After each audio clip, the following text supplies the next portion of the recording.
Trading journal আসলে কি? Trading journal মানে শুধু খাতায় লিখে রাখা না।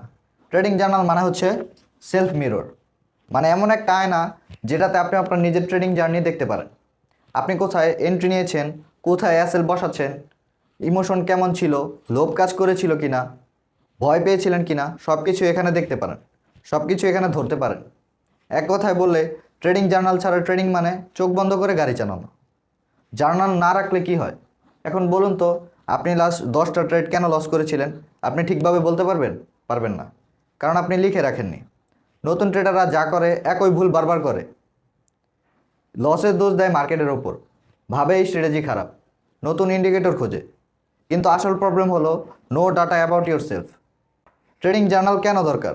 এ কারণেই দরকার, এখানে আপনি নিজের ভুল ধরতে পারবেন, কোন সেটআপ কাজ করছে সেটা বুঝবেন, কোন সময় ট্রেড করা আপনার জন্য ভালো সেটা জানবেন, ইমোশন কন্ট্রোল শিখবেন, কনফিডেন্স তৈরি হবে।